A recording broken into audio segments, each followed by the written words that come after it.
ঝাড়গ্রামের বেলিয়াবেড়া থানায় পুলিশ চৌঘিটিহার নাকা চেকিং পয়েন্টে অভিযান চালিয়ে এক প্রাইভেট গাড়ি থেকে প্রায় 11 কেজি নিষিদ্ধ মাদক উদ্ধার করেছে।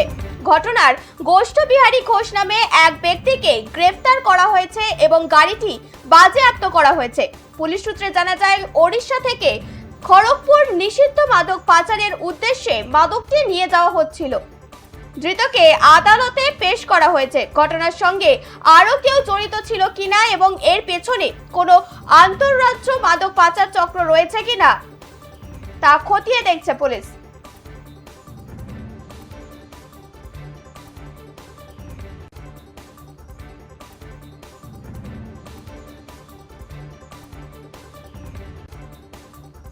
যেমনটা জানা যাচ্ছে, ঝাড়গ্রামের বেলিয়াবেড়া থানার পুলিশ যুগডিহার নাকা চেকিং পয়েন্টে অভিযান চালিয়ে একটি প্রাইভেট গাড়ি থেকে প্রায় 11 কেজি নিষিদ্ধ মাদক উদ্ধার করেছে। ঘটনায় গোষ্ঠবিহারী ঘোষ নামে এক ব্যক্তিকে গ্রেফতার করা হয়েছে এবং গাড়িটি বাজেয়াপ্ত করা হয়েছে।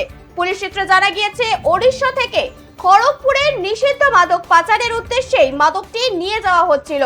ধৃতকে আদালতে পেশ করা হবে। ঘটনার সঙ্গে আরো কেউ জড়িত আছে কিনা এবং এর পেছনে কোনো আন্তঃরাজ্য মাদক পাচার চক্র রয়েছে কিনা তা খতিয়ে দেখছে পুলিশ।